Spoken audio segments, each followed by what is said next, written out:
দ্বিতীয় বিয়ের কথা শুনে শাহজাদ ফাতেমাকে চরিত্রহীন বললে ফাতেমা রেগে গিয়ে শাহজাদের গালে সজোরে এক চড় বসিয়ে দেয়। হ্যাঁ বন্ধুরা, ঠিক এমনটাই দেখতে চলেছি। এপিসোডের শুরুতেই দেখা যাবে যে শাহজাদ ফাতেমাকে বাড়ি থেকে বার করে দেয়। আর এদিকে ফাতেমা ফাতেমা তখন কান্না করতে থাকে।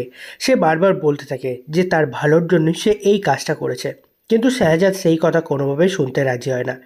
এরপর দেখা যায় যে ফাতেমা কোনো উপায় না পেয়ে সে সোজা চলে যায় তার বস্তির বাড়িতে এবং সেখানে গিয়ে সে থাকতে শুরু করে। এরপর হঠাৎ একদিন ফাতেমা যখন বাজারে যায় বাজার করার জন্য, ঠিক সেই মুহূর্তে দেখা যায় যে সেখানে শাহজাদ চলে আসে। আর শাহজাদকে দেখে তো ফাতেমা একটু অবাকই হয়ে যায় এবং শাহজাদ এসে ফাতেমাকে বলতে থাকে যে ফাতেমা, তুমি কি মানো যে তুমি ভুল করেছো? কিন্তু ফাতেমা তখনও বলতে থাকে যে সে কোনো ভুল করেনি, সে তার স্মৃতি ফিরিয়ে আনার জন্য সে এই কাজটা করেছে। কিন্তু শাহজাদ এই কথা শুনে আরও রেগে যায়। সে তখন সকলের সামনেই ফাতেমাকে বলে সে চরিত্রহীন। আর এইদিকে ফাতেমা তো শাহজাদের মুখে এমন কথা শুনে সে অবাক হয়ে যায়। সে মনে মনে ভাবতে থাকে যে যে মানুষটার স্মৃতি ফেরানোর জন্য সে এত বড় একটা স্যাক্রিফাইস করলো, তার স্মৃতি ফিরে আনার জন্য সে এত বড় একটা রিস্ক নিল, তারপরেও সেই মানুষটির স্মৃতি ফিরিয়ে আসার পর সে তাকে চরিত্রহীন বলে অপবাদ দিচ্ছে। সে এটা কোনোভাবে মেনে নিতে পারছে না। সে খুব কষ্ট পাচ্ছে। আর এদিকে শাহজাদ শাহজাদ ফাতেমাকে আরও একটা কিছু বলতে যাচ্ছিল, ঠিক তখনই দেখা যায় যে ফাতেমা সজোরে শাহজাদের গালে একটা চড় বসিয়ে দেয়। আর এদিকে তখন শাহজাদ সে তো গালে হাত দিয়ে অবাক হয়ে ফাতেমার দিকে তাকিয়ে থাকে। সে বিশ্বাসই করতে পারছে না যে ফাতেমা তাকে চড় মেরেছে। আর তখন শাহজাদ চারিদিকের মানুষজনকে খেয়াল করে। সে দেখে যে সকলে তার দিকেই তাকিয়ে আছে। তখন শাহজাদ সেটা দেখে তো আরও রেগে যায়। সে ফাতেমাকে আরও উল্টোপাল্টা কথা শোনাতে থাকে। ঠিক সেই মুহূর্তে দেখা যায় যে সেখানে দাঁড়িয়ে থাকে সেই সবজিওয়ালা তাদেরকে টাকা দিতে বলে এবং তাদেরকে এখান থেকে চলে যেতে বলে। তখন এই কথা শোনায় শাহজাদ রেগে গিয়ে তার সিকিউরিটি গার্ডদের বলে যে তার ব্যাগ থেকে টাকার বান্ডিল তার মুখে ছুঁড়ে মারতে, এবং সেই কথা মতো তার লোকেরা তাকে টাকা দিয়ে ছুঁড়ে মারে। এরপর দেখা যায় যে শাহজাদ কিছু না বলে তার লোকজন নিয়ে সে সে আবারও সেখান থেকে চলে আসে। আর এইদিকে ফাতেমা ফাতেমা তো সে এখনও সেখানে চুপচাপ দাঁড়িয়ে আছে, শাহজাদের দিকেই তাকিয়ে আছে আর শাহজাদের সাথে পুরনো সময়ের কথাগুলোই ভাবছে। এরপর দেখা যায় যে ফাতেমা তার বস্তিতে মানে তার বাবার বাড়িতে ফিরে আসে।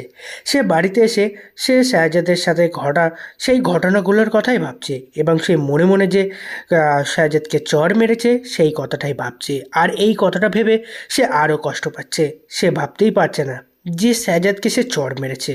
সে এখন বুঝতে পারছে যে সে চড় মেরে কতটা ভুল করেছে। আর অন্যদিকে তখন শাহজাদ শাহজাদ তার অফিসে বসে আছে। সে বসে বসে সেও সেই চরের কথাই ভাবছে। সে ভাবছে যে ফাতেমা ফাতেমা তাকে চর মেরেছে, তাও আবার সকলের সামনে। এভাবে ফাতেমাকে তো সে আর চুপচাপ ক্ষমা করে দিতে পারে না। সে এবার ফাতেমাকে উচিত শিক্ষা দেবে। একে তো ফাতেমা ভুল কাজ করেছে, অন্যায় কাজ করেছে, তারপরেও যখন তাকে অন্যায় স্বীকার করতে বলা হচ্ছে সে অন্যায় স্বীকার না করে উল্টে তাকেই থাপ্পড় মারলো, সে এটা কোনোভাবেই মেনে নিতে পারে না। ঠিক সেই মুহূর্তে দেখা যায় যে সেখানে শাহজাদের মা চলে আসে। শাহজাদের মা এসে শাহজাদকে বোঝানোর চেষ্টা করতে থাকে যে আসলে ফাতেমা তার ভালোর জন্যই এই কাজটা করেছিল। কিন্তু ফাতেমার নাম শুনে যেন শাহজাদ আরও রেগে যায়। তখন শাহজাদ তার মাকে বলে যে মা, তুমি ফাতেমার নাম আর কোনোদিনও নেবে না। আমি আমার জীবন থেকে ফাতেমাকে সারা জীবনের মতো দূরে সরিয়ে দেব। ওর সাথে আমি আর সংসার করতে পারবো না। আমি ফাতেমার সাথে দেখা করেছিলাম, ফাতেমাকে বলেছিলাম সে যদি তার অন্যায় স্বীকার করে, সে যদি আমার কাছে ক্ষমা চায়, তাহলে আমি তাকে ক্ষমা করে দেব এবং তাকে ফিরিয়ে নিয়ে আসবো। কিন্তু ফাতেমা ফাতেমা উল্টো কী করলো, সে আমার গালেই চড় মারলো। আর মারলো তো মারলো, সকলের সামনে মারলো। সকলে আমার দিকে তখন হাঁ করে তাকিয়েছিল। সকলে ভাবছিল যে এত বড় একটা বিজনেসম্যান শাহজাদ চৌধুরীর মুখ গালে একটা মহিলা তাকে চড় মারলো, তার মান সম্মান সমস্ত কিছু ধুলোয় মিশিয়ে দিল। ফাতেমা ভেবেছে কি সে যে কত বড় একটা ভুল করেছে, কত বড় অন্যায় করেছে। আর এই কথা শুনে তো শাহজাদের মা অবাক হয়ে যায়। তখন শাহজাদের মা শাহজাদকে বলতে থাকে, দেখ শাহজাদ, এখানে কিন্তু তোরই ভুল ছিল। তোর তো আর সকলের সামনে গিয়ে ফাতেমাকে অপমান করার কোনো দরকারই ছিল না, ওকে চরিত্রহীন বলার কোনো দরকারই ছিল না। তখন এই কথা শুনে তো শাহজাদ আরও রেগে যায় এবং বলতে থাকে যে দেখো মা, তুমি ওই ফতেমার নামে আমার কাছে আর কোনো কথাই বলবে না, তুমি ওই ফতেমার হয়ে কথা বলতে আসবে না, তুমি এখান থেকে চলে যাও। না জানি আমার মুডটা এখন রেগে আছে, কখন কি করে বসবো নিজেই বুঝতে পারি না, তাই তুমি এখন এখান থেকে চলে যাও। আমার রাগটা কমে গেলে আমি পরে তোমার সাথে একান্তে কথা বলে নেব। এরপর দেখা যায় যে শাহজাদের মা কিছু না বলে সেখান থেকে চলে যায়। অন্যদিকে তখন দেখা যায় রিশাদকে। রিশাদ তখন সেই লকারের সন্ধান খুঁজে পাওয়ার জন্য নানানভাবে প্রচেষ্টা করে যাচ্ছে। সে বুঝতে পেরেছে যে সাজ্জাদ চৌধুরী তার স্মৃতি ফিরে পেয়েছে, এবার সে আর কোনোভাবেই বাঁচতে পারবে না। তাই সে যত তাড়াতাড়ি সম্ভব তার ওই লকারের সন্ধান করতে হবে এবং সেই লকারের সম্পত্তি নিয়ে তাকে এই দেশ ছেড়ে চলে যেতে হবে। তাই জন্য সে সাজ্জাদ চৌধুরীর কোম্পানিতে যায় এবং সেখানে গিয়ে তার কেবিনে গিয়ে সমস্ত ফাইল খুঁজে দেখতে থাকে। সে খুঁজে দেখতে থাকে যাতে কোনো একটা ক্লু পেয়ে যায়, কোনো একটা সন্ধান পেয়ে যায়, যাতে করে সে ওই লকারের খোঁজ পেয়ে যায়। তার জন্য সে নানান ফাইল ঘেঁটে চেক করতে থাকে। আর এদিকে সেই মুহূর্তে দেখা যায় যে সেখানে শাহজাদ চৌধুরীর সেক্রেটারি চলে আসে। আর শাহজাদের সেক্রেটারি এসে দেখে যে রিশাদ সমস্ত ফাইল তন্ন তন্ন করে খুঁজে বেড়াচ্ছে। তখন এটা দেখে তো সে অবাক হয়ে যায়। এরপর তখন সেই সেক্রেটারি রিশাদকে জিজ্ঞাসা করে যে স্যার, আপনি এখানে কি খুঁজছেন? স্যারের কেবিনে স্যারের পারমিশন না নিয়ে আপনি এইভাবে স্যারের ফাইলগুলো কেন খুঁটিয়ে চলছেন? তখন রিশাদ সেই সেক্রেটারিকে বলে যে দেখো দেখো, তুমি চুপচাপ এখানে দাঁড়িয়ে থাকো, তুমি শুধু আমার কাজে সাহায্য করো। তুমি যদি আমার কাজে সাহায্য করো আর আমি যেটা খুঁজছি সেইটা যদি পেয়ে যাই, তাহলে আমি তোমাকে 1 কোটি টাকা দেবো। আর এই কথা শুনে তো সেই সেক্রেটারি অবাক হয়ে যায় এবং সে বিশ্বাসই করতে পারে না যে তাকে যদি সে হেল্প করে, সাহায্য করে, তাকে সে 1 কোটি টাকা দেবে। তখন সেই সেক্রেটারিও কিছু না বলে রিশাদের কাজে হেল্প করতে থাকে। সেই লকারের সন্ধান করতে থাকে। এদিকে সেই সেক্রেটারি বারবার রিশাদকে জিজ্ঞাসা করতে থাকে যে সেই লকারের মধ্যে কী এমন আছে যার জন্য সে আমাকে 1 কোটি টাকা দিতেও রাজি আছে। তখন রিশাদ সেই সেক্রেটারিকে বলে যে তুমি অত কেন কথা বলছো বলো তো? তোমাকে যেটা বলেছি তুমি সেটা করো। তুমি শুধুমাত্র ওই লকারের খোঁজার জন্য যে কোনো একটা ক্লু বার করো, তুমি শুধু সেইটুকুই করো। তুমি ওই লকারের ভেতরে কী আছে না আছে তুমি জেনে কী করবে? আমি তো বলেছি যে তুমি যদি ওই লকারের সন্ধানটা দিতে পারো তাহলে আমি তোমাকে 1 কোটি টাকা দেবো। তাহলে তুমি সেই 1 কোটি টাকার জন্যই করো না এই কাজটা, মুখ বুঝিয়ে করো, তুমি এক্সট্রা কোনো প্রশ্ন করো না। এরপর দেখা যায় যে দুজনে মিলে তন্ন তন্ন করে খুঁজতে থাকে। আর অন্যদিকে তখন শাহজাদ তখন ফাতেমাকে নিয়েই ব্যস্ত আছে। সে শুধু ফাতেমার কথাই ভেবে চলেছে। তার পরিবার, তার নিজের সংসার যে এভাবে ছিন্ন ভিন্ন তছনছ হয়ে গেল, সে এটা ভেবে খুব কষ্ট পাচ্ছে। অন্যদিকে ফতেমাও কষ্ট পাচ্ছে যে শাহজাদ এভাবে তাকে দূরে ঠেলে দিল, এভাবে তাকে ভুল বুঝলো। সে এটা ভেবে আকান্নাকাটি করছে। অন্যদিকে তখন দেখা যায় ঋতু তার বাড়িতে বসে আছে। সেও শাহজাদের কথাই ভাবছে। শাহজাদ যে তাকে দূরে ঠেলে দিয়েছে, তাকে সে চিনতে পারছে না, এটা ভেবেই কষ্ট পাচ্ছে। ঠিক তখনই দেখা যায় যে সেখানে মনির চাচা চলে আসে। মনির চাচা এসে ঋতুকে বলতে থাকে যে ঋতু ম্যাম, আচ্ছা একটা কাজ করলে হয় না? তুমি তো এখন ওই শাহজাদ চৌধুরী গোলামের অফিসিয়ালি বিবাহিত স্ত্রী। তাহলে তুমি যদি আইনিভাবে কোনো পদক্ষেপ গ্রহণ করো, তাহলে তখন তো আর ওই শাহজাদ চৌধুরী আর ওই গোলাম যেই হোক না কেন, তার আগের স্মৃতি মনে থাকুক বা না থাকুক, যদি তুমি আইনি কোনো পদক্ষেপ গ্রহণ করো তখন তো তোমাকে মেনে নিতে ওই শাহজাদ চৌধুরী বাধ্য হবে, তাই না? তখন মনির চাচার মুখে এই কথা শুনে তো অবাক হয়ে যায় ঋতু তখন ভাবতে থাকে, হ্যাঁ মনির চাচা তো ঠিক কথাই বলেছে। আমি তো এখন ওর অফিসিয়ালি আইনিগতভাবে বিবাহিত স্ত্রী। ও যদি মনে না করতে পারে তাহলেও কিন্তু আইনের দিক থেকে তো আমিই ওর স্ত্রী এখন। আমি যদি আইনিভাবে কোনো পদক্ষেপ নিই তাহলে তখন শাহজাদ চৌধুরীকে তাকে মেনে নেওয়া ছাড়া আর কোনো উপায় থাকবে না।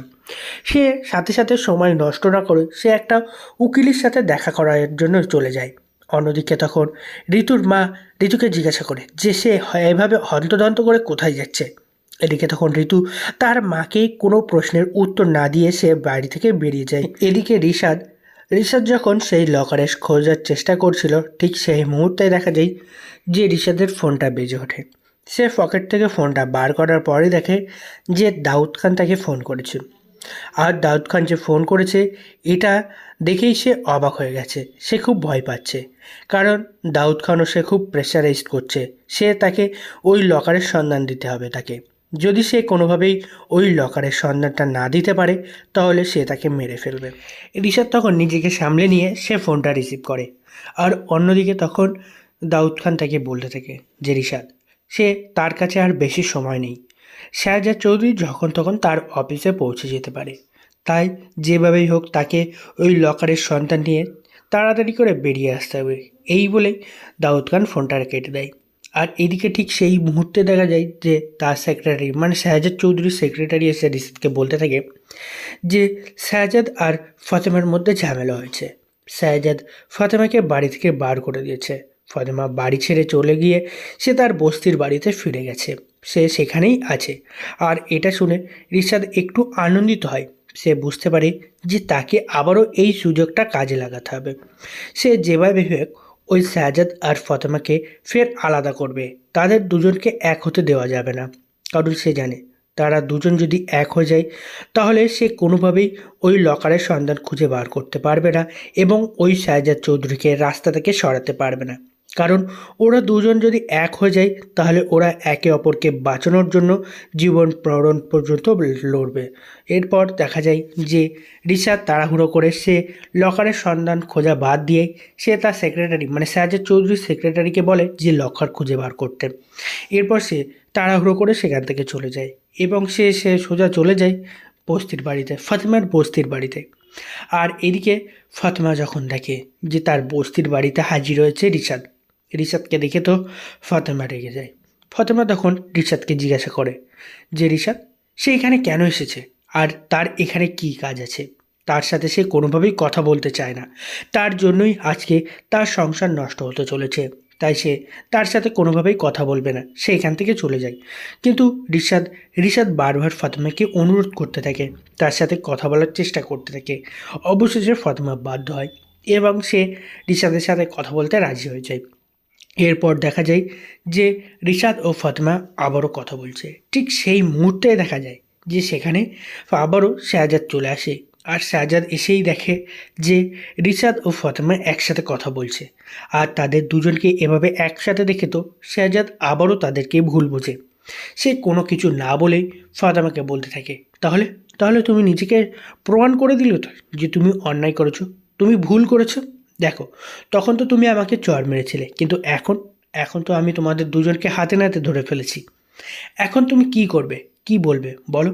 তুমি তো এখন কিছু বলতে পারবে না। তখন ফাতেমার কোনো কথা না শুনেই শাহজাদ আবারও সেখান থেকে চলে যায়। আর এদিকে ফাতেমা চুপচাপ সেখানে দাঁড়িয়ে থাকে। সে বুঝতে পারে যে শাহজাদ তাদের দুজনকে একসাথে দেখে আবারও ভুল বুঝেছে। শাহজাদ যে তাদেরকে ভুল বুঝছে সেটা সে কোনোভাবেই শাহজাদকে বোঝাতে পারছে না। এরপর দেখা যায় যে শাহজাদ তার কেবিনে বসে আছে। সে তার ম্যানেজারকে ডাকে পাঠিয়েছে। কিছুক্ষণ পর সেখানে শাহজাদের ম্যানেজার চলে আসে।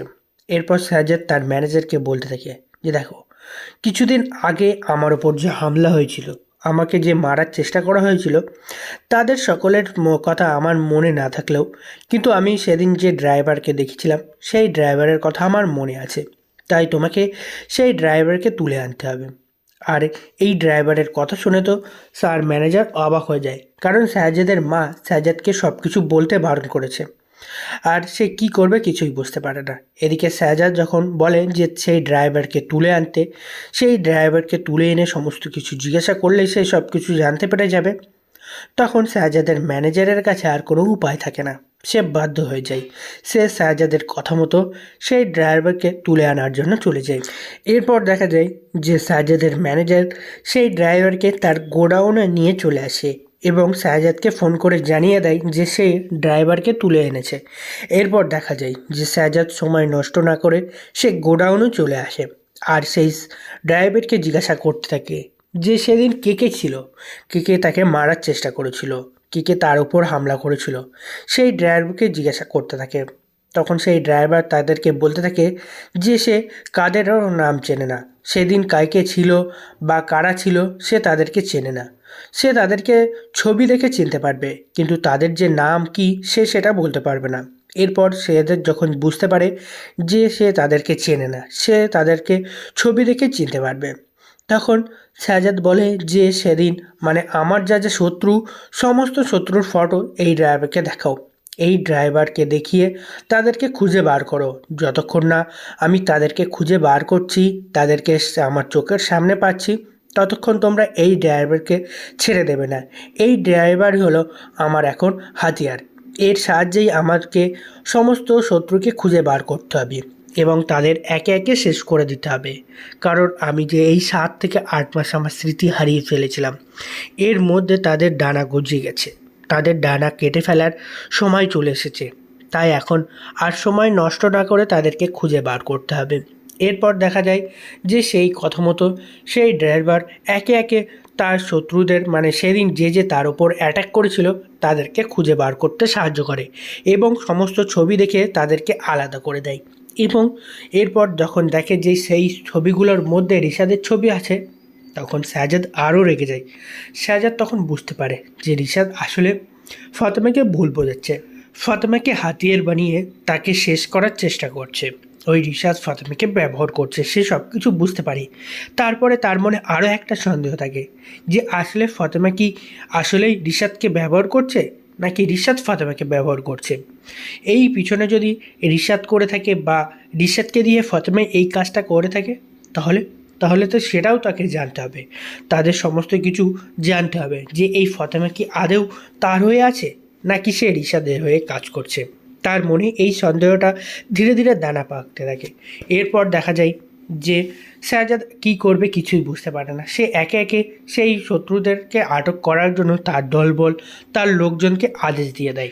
এভাবে কিছুদিন চলার পর দেখা যায় যে ফাতেমা চাকরির জন্য অ্যাপ্লাই করে এবং সেই অফিস থেকে হঠাৎ করেই একদিন তাকে ফোন করে জানানো হয় যে তাকে ইন্টারভিউর জন্য ডাকা হয়েছে। এবং সেই ইন্টারভিউ ডেট মতো ফাতেমা চলে যায় ইন্টারভিউ দেওয়ার জন্য সেই অফিসে।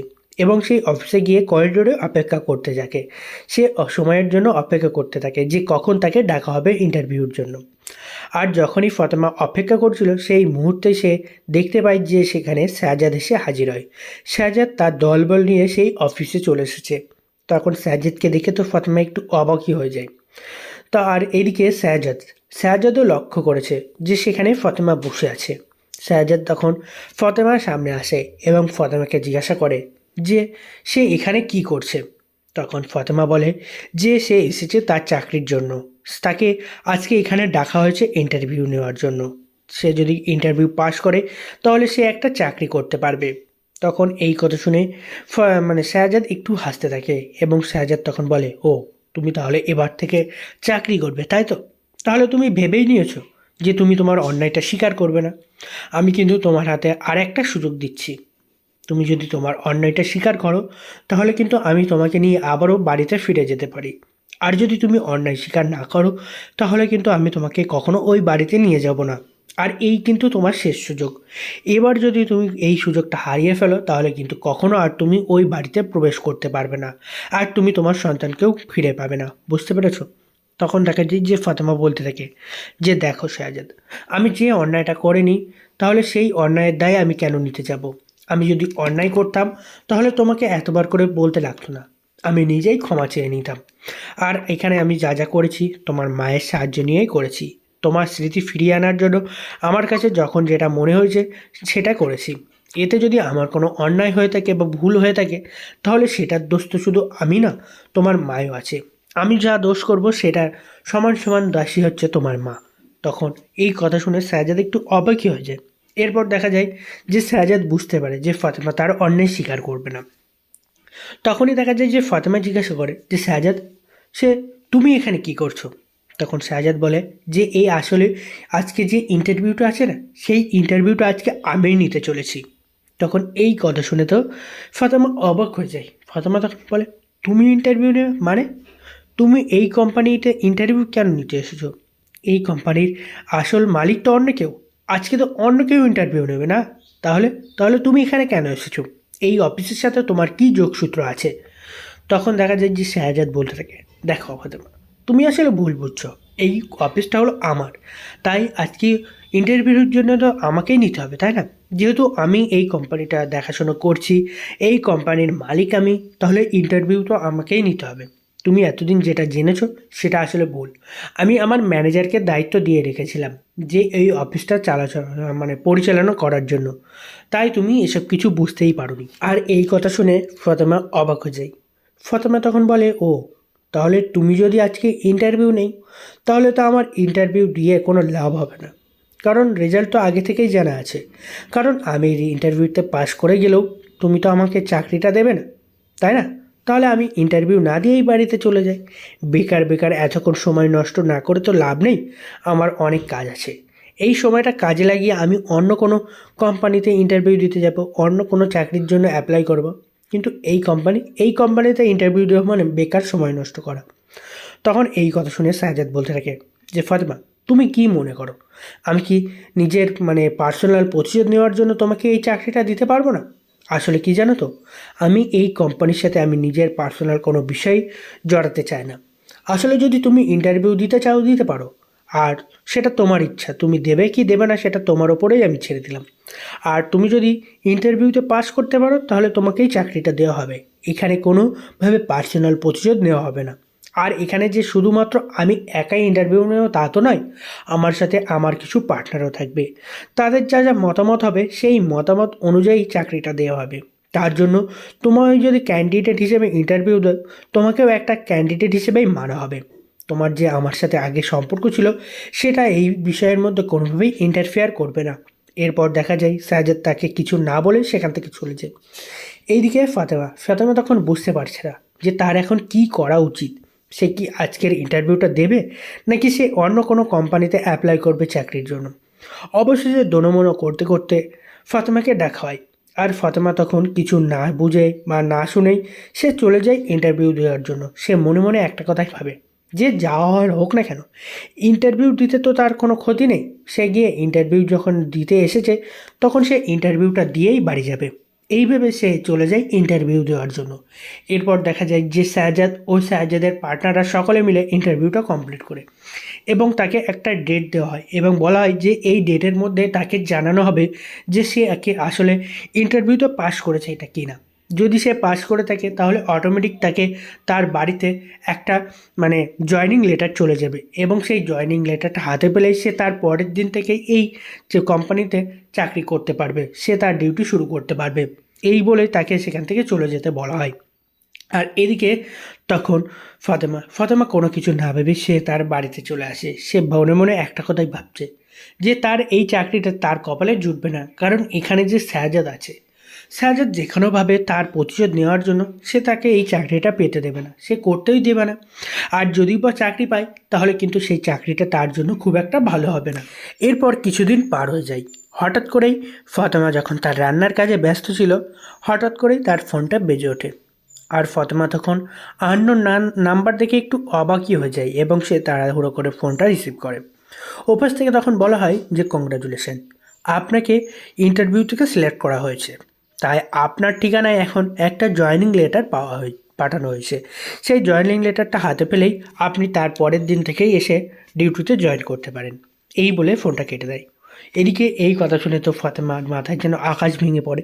সে তো কোনোভাবেই আশা করছিল না যে তাকে যে এই ইন্টারভিউ থেকে সিলেক্ট করা হবে, তার চাকরিটা যে হবে সে কোনোভাবেই সে ভাবেনি, কল্পনাও করেনি। কারণ সে ভেবেছিল সাজ্জাদ কোনোভাবেই তার চাকরিটা হতে দেবে না। এরপর কিছুদিন পর দেখা যায় হঠাৎ করে একটা মানে পোস্ট অফিসের মাধ্যমে একটা পিওন এসে তার বাড়িতে একটা জয়েনিং লেটার দিয়ে দেয় এবং সেই জয়েনিং লেটার নিয়ে পরের দিন সে তার অফিসে চলে যায় চাকরির জন্য। এবং সে সেখানে গিয়ে সে ম্যানেজারের সাথে কথা বলে এবং সেই ম্যানেজার তাকে নিয়ে গিয়ে তার ডেস্কে বসিয়ে দেয়। এরপর থেকে শুরু হয় ফাতেমার একটা নতুন জীবন। সে অফিসে তার মানে কাজ করতে থাকে এবং মাঝে মধ্যে সাজ্জাদ চৌধুরীর সাথেও দেখা হয়।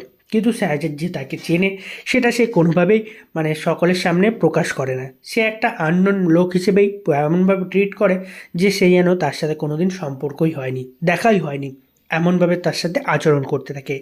এভাবে কিছুদিন কেটে যায়। হঠাৎ করে দেখা যায় যে সাজ্জাদ তার মেয়েকে মানে তার মেয়ে শ্রেয়াকে নিয়ে অফিসে আসে। আর শ্রেয়াকে দেখে তো ফাতেমা অবাক হয়ে যায়। সে কষ্ট পেতে থাকে। সে অনেক দিন থেকে তার মেয়ে শ্রেয়াকে দেখেনি। সে বারবার চেষ্টা করেছিল তার মেয়ে শ্রেয়ার সাথে দেখা করার জন্য, কিন্তু সাজাদ কোনোভাবেই তার সাথে দেখা করতে দেয়নি, তার সাথে দেখা করার জন্য পারমিশন দেয়নি। তার জন্যই সে তার মেয়ে ফ্রেয়ার সাথে দেখা করতে পারেনি। আর এদিকে ফ্রেয়া যখন তার অফিসে মানে সাজাদের অফিসে তার মাকে দেখতে পায় কাজ করতে, তখন ফ্রেয়া তার মাকে জড়িয়ে ধরে এবং সে তার মাকে জড়িয়ে ধরে কান্না করতে থাকে। এদিকে এভাবে দেখে তো সকলেই অবাক হয়ে যায়। অফিসের কেউ বুঝতে পারে না যে হঠাৎ কী হলো, শাহজাদ চৌধুরীর মেয়ে এভাবে ফাতেমাকে কেন জড়িয়ে ধরছে এবং কেনই বা তাকে মা বলে ডাকছে।